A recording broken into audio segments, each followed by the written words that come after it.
kung gusto mong tumakbo ka. Isa ako sa hindi isa ako. Sabi niya, ako ang pinakaunang mag-contribute at tumulong sa iyo. BBM, kasalanan po ito lahat ng inyong pinsan. Kaya sana po tanggalin nyo na yan as speaker. Ito na. Lumabas na yung desisyon ng Supreme Court. Dineclared na po nila na unconstitutional po yung impeachment case against Vice President Sara Duterte. Ayan, napaka-viral po yan ngayong araw na to, guys, ha. At pakinggan po natin itong reaksyon po ni Attorney Rowena Guanzon tungkol po dito sa naturang pag-declared ng unconstitutional ng Supreme Court. Ayan, pakinggan po natin yung kanyang reaksyon at mukhang binanatan niya si Tambaloslos. Ayan, ito pakinggan po natin, guys. Dineclare na ng Supreme Court the unconstitutional impeachment complaints kay Vice President Sara Duterte.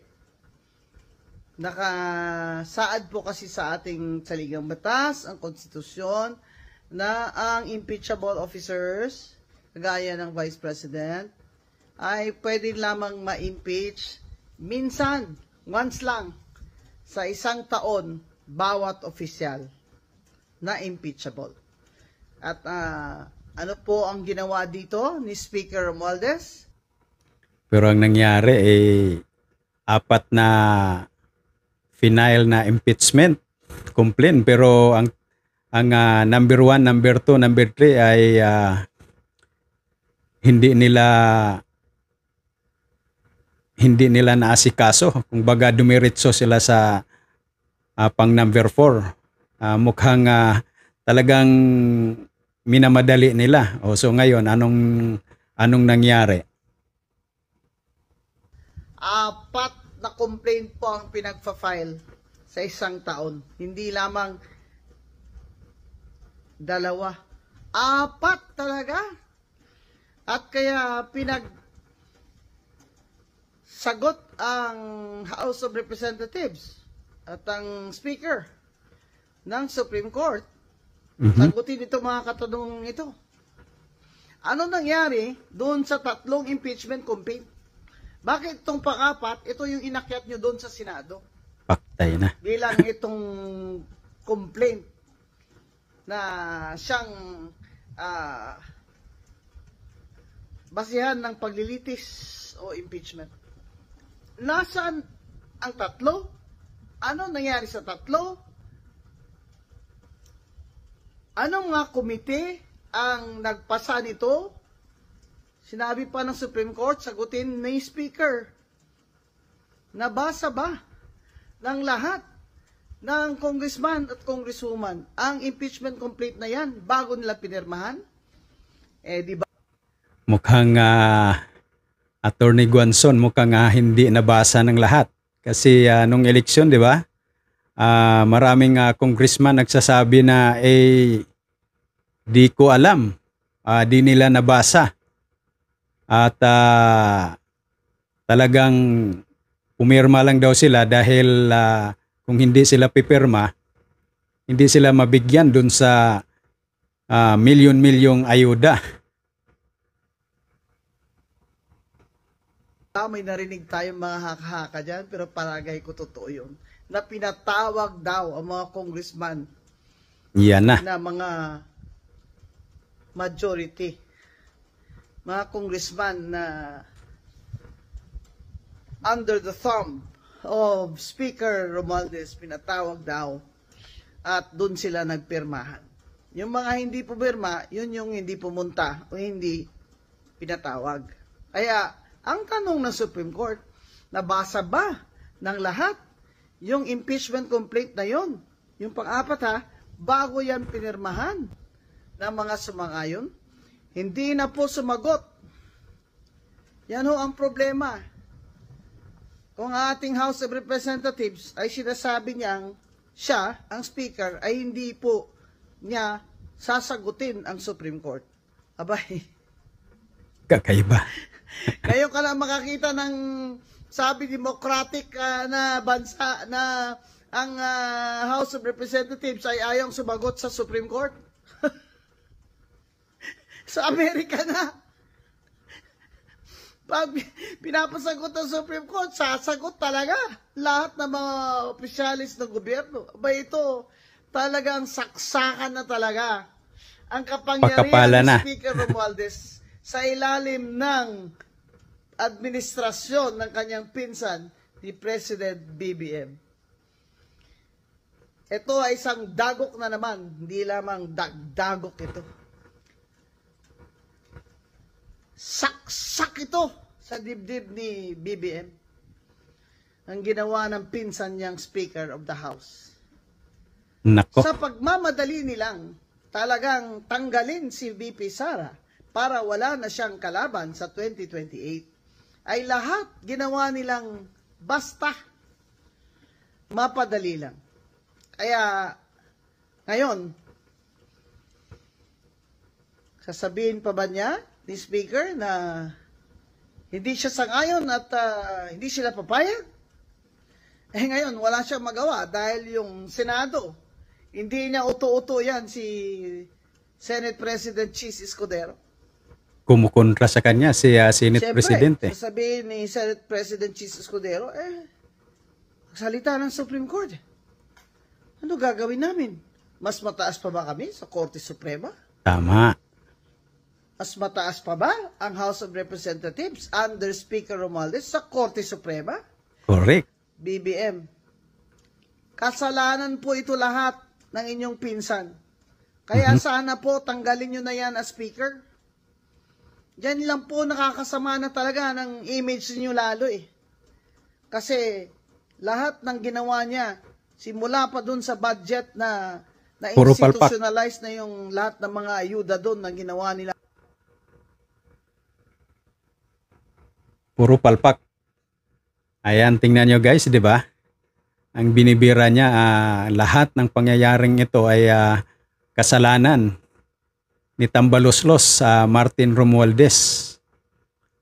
Kasi tingnan mo, di ba? Pinapasagot sila ng Supreme Court pero ayaw sumagot ni Tambaloslos. So, anong nangyayari?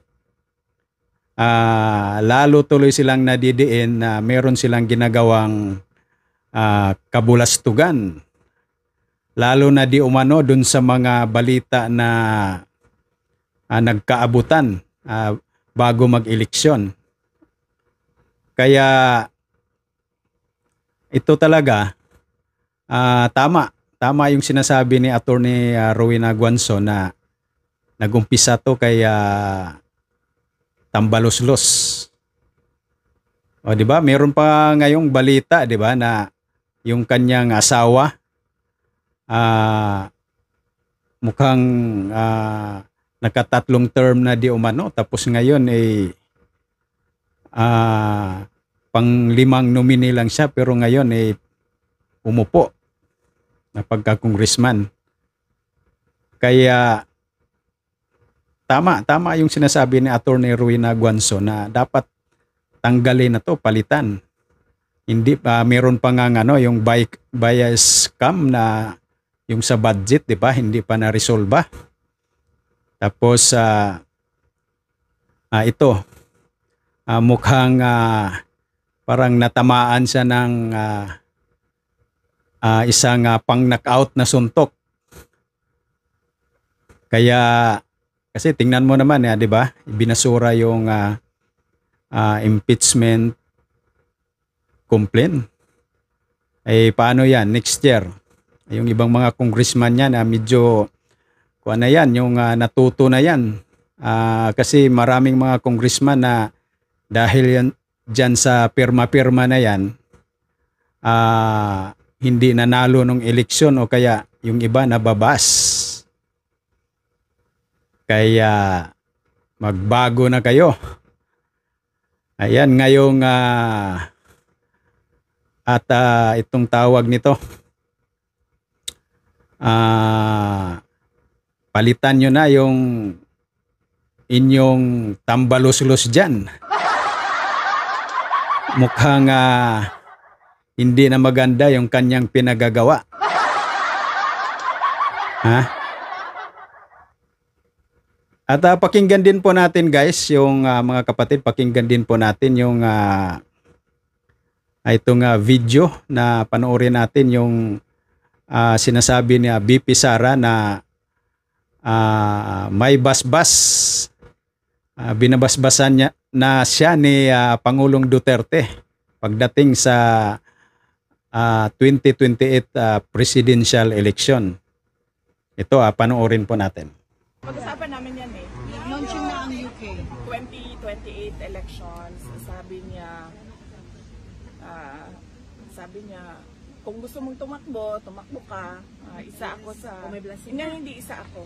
Sabi niya, ako ang pinakaunang mag-contribute at tumulong sa iyo.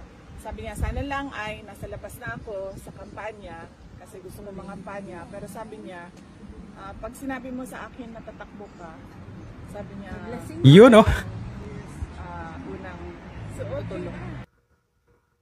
Oh. 'Di ba? May basbas na.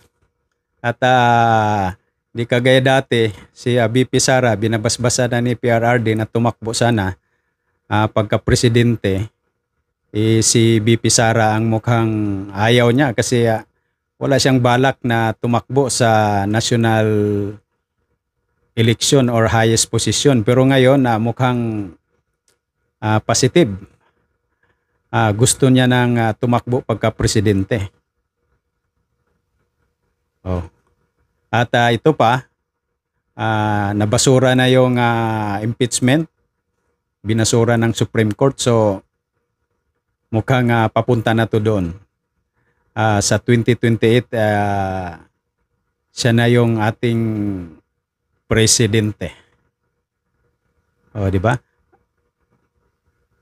Ayan guys, hanggang dito lang po ang ating video. Ayan, maraming salamat sa inyong panonood at maraming salamat din sa manonood pa. At huwag po nating kalimutang mag-like at mag-subscribe para po makasupport po tayo sa ating channel. Maraming salamat. God bless everyone. Ingat!